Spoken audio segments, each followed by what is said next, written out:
Antarctica पृथ्वी की सबसे ठंडी जगह है। इससे ठंडी जगह इस पृथ्वी पर है ही नहीं।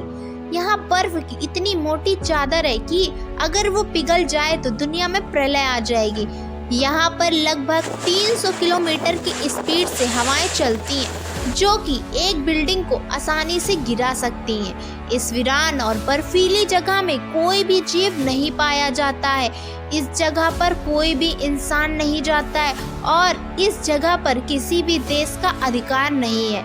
यही नहीं, इस जगह पर एलियन का बसेरा है, क्योंकि इस जगह पर एलियन के सबूत पाए गए हैं। दोस्तों, अगर आपने अंटार्कटिका के बारे में यह बात नहीं कहीं सुनी होगी, तो आज आपको रियल फैक्ट से इन सभी दावों को लेकर एक रिसर्च वीडियो सामने आया है, जिसमें आप अंटार्कटिका के रहस्य और उसके राज के बारे में एकदम सटीक जानकारी से रूबरू होने वाले। देर न करते हुए चलिए चलते हैं अंटार्कटिका के रेगिस्तान में। दोस्तों, मैंने अंटार्कटिका को रेगिस्तान क्यों कहा, वह आगे वीडियो में जानेंगे। दुनिया के 7 महाद्वीपों में गिना जाने वाला यह क्षेत्र आता है, जिसे प्रकटिका महाद्वीप के नाम से जाना जाता है। महाद्वीप उसे कहते हैं जो पृथ्वी के सबसे बड़े भूभाग में फैला होता है। ठोस क्षेत्रों या बड़े महाद्वीपों के लिस्ट में यह 5वें स्थान पर आता है। यह पृथ्वी के दक्षिणी ध्रुव पर स्थित है, जिसका क्षेत्रफल 140 लाख वर्ग किलोमीटर तक है। यह इतना गहरा है कि इसका ऑस्ट्रेलिया जितने बड़े 2 देश आ सकते हैं। पृथ्वी का इतना बड़ा भाग आज भी वीरान पड़ा हुआ है। इस भाग पर किसी भी देश का स्थायी कब्जा नहीं है। हालांकि 7 देश जैसे New Zealand, Australia, France, Norway, United Kingdom, Chile और अर्जेंटीना जैसे देश इस पर अपना अधिकार मानते हैं, लेकिन अभी आधिकारिक रूप से यह मान्य नहीं है। अंटार्कटिका को बर्फ का रेगिस्तान कहा जाता है, क्योंकि यहाँ पर बर्फ की भारी मात्रा है, लेकिन बारिश न के बराबर होती है, जो लगभग 200 मिलीमीटर के आसपास दर्ज की गई है।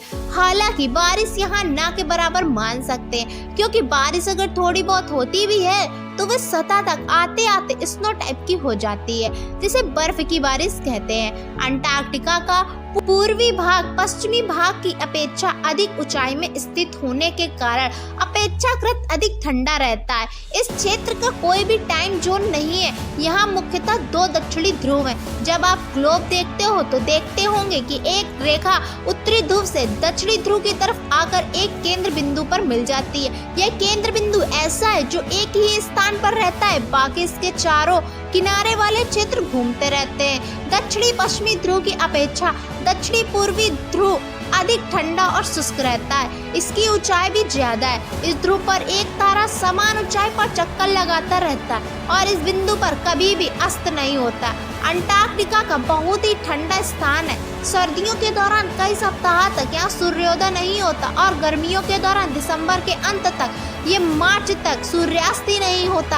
अगर ध्रुव के केंद्र की बात की जाए तो यहाँ 6 महीने की सर्दियाँ होती है और इतने समय तक सूर्योदय नहीं होता, और जब सूर्योदय होता है तो 6 महीने की लंबी गर्मी के साथ आप यहाँ दिन के किसी भी समय खड़े होकर सूरज को क्षितिज के ऊपर घड़ी की उल्टी दिशा में अपने चारों ओर घूमते हुए देख सकते हैं। दक्षिणी ध्रुव पर पहुंचना बड़ा ही कठिन है।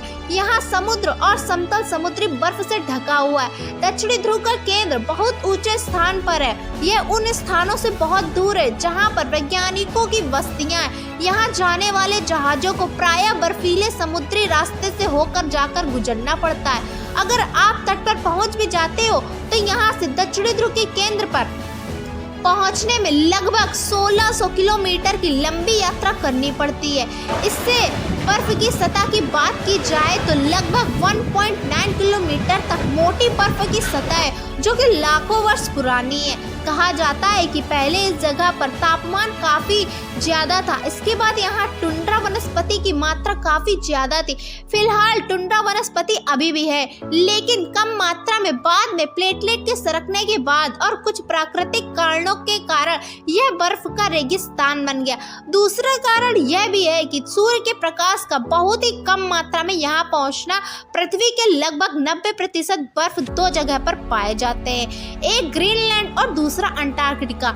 यहाँ पर पृथ्वी का लगभग 70% से ज्यादा पानी पीने लायक लायक मौजूद है, जो एकदम मिनरल वाटर की तरह साफ है, लेकिन सिर्फ बर्फ के रूप में। वैज्ञानिकों का मानना है कि अगर यह मीठा पानी किसी कारणवश पिघल जाता है तो दुनिया के समुद्रों के जल स्तर में लगभग 60 मीटर की बढ़ोतरी हो सकती है। यह बढ़ोतरी इतनी है कि इसमें दुनिया के बड़े से बड़े भूभाग से इंसानों का नामो निशान मिट सकता है। अंटार्कटिका में जहां गर्मियों में तापमान -10 डिग्री सेल्सियस से 15 डिग्री सेल्सियस रहता है, तो वहीं सर्दियों में यहाँ का तापमान लगभग 60 डिग्री सेल्सियस तक हो जाता है। यहाँ का आज तक का सबसे कम तापमान -82.2 मापा गया, जो आज तक का पृथ्वी का सबसे कम तापमान वाले क्षेत्र में दर्ज है। अंटार्कटिका में वैसे तो कोई इंसान नहीं रहता, यहाँ पर किसी को रहने के लिए प्रतिबंध भी है, लेकिन आप वहाँ परमिशन से जा सकते हैं। यह वीरान क्षेत्र दुनिया के तमाम वैज्ञानिकों के रिसर्च का घर भी माना जाता है, जिसमें भारत भी शामिल है। अंटार्कटिका की बर्फ की शेल्फ संभवतः पहली बार 1820 में फेबियन गटलीव वन बेलिंगहशन और मिखाइल लाज़देव के नेतृत्व में एक रूसी अभियान के दौरान देखी गई थी।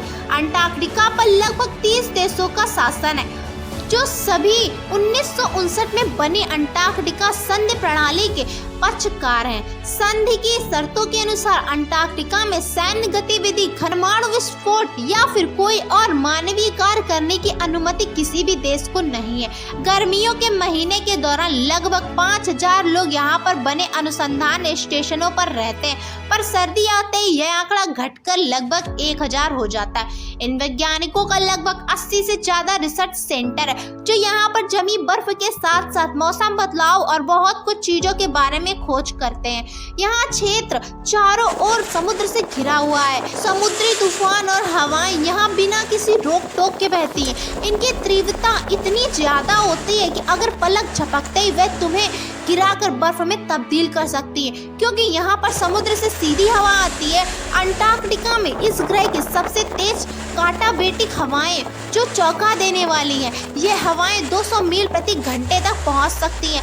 अगर यहाँ के जीव की बात करें तो एम्परर पेंगुइन जैसे जीव का नाम पहले आता है। ये जीव अंटार्कटिका के पश्चिमी तट के पास रहते हैं। ये बर्फ की सतह पर रहते हैं और अपने भोजन की तलाश में समुद्र में गोता लगाते हैं। इनका शरीर यहाँ के तापमान के लिए बिल्कुल अनुकूल रहता है। यह मनुष्य की तरह 2 पैरों पर चलते हैं। समुद्र में गोता लगाकर यह मछली और कुछ जलीय जीव खाते हैं। प्रजनन के लिए यह बर्फ की सतह पर आते हैं। ये अंडे देते हैं और उन्हीं अंडों पर बैठकर उनको गर्मी देते हैं। यह एक अच्छे पेरेंट्स की भूमिका निभाते हैं। अंडों को गर्म करते हुए इनको दिक्कतों का सामना करना पड़ता है, फिर भी ये अपने कर्तव्य से पीछे नहीं हटते। वैज्ञानिक बढ़ते ग्लोबल वार्मिंग और पिघलते बर्फ को लेकर इनके अस्तित्व को लेकर चिंतित रहते हैं। अंटार्कटिका के समुद्र में सील के साथ साथ और भी जीव पाए जाते हैं। यहाँ सिर्फ शीता अनुकूलित पौधे और जीव ही जीवित रह सकते हैं, जिनमें पेंगुइन, सील, निमेटोड, टर्डीग्रेड, पिस्सू, विभिन्न प्रकार के शैवाल और सूक्ष्म जीव के अलावा टुंड्रा वनस्पति भी शामिल है। इस दुनिया में ऐसे 2 ही जगह हैं जहां कोई भी प्रजाति का सांप नहीं पाया जाता है, एक न्यूजीलैंड और एक अंटार्कटिका। दोस्तों, कुछ लोगों का मानना है कि अंटार्कटिका एलियन का बसेरा है, लेकिन मैं आपको बता दूं यह बात एकदम अफवाह है। आज तक यहाँ एलियन सभ्यता का कोई भी सबूत नहीं मिले। दोस्तों, इस वीडियो को बनाने का लाभ तभी मिलेगा जब आप चैनल को सब्सक्राइब करेंगे और हमें भी मोटिवेट मिलता है। मिलते हैं अगले वीडियो में एक नए रोचक टॉपिक को लेकर। तब तक के लिए नमस्कार।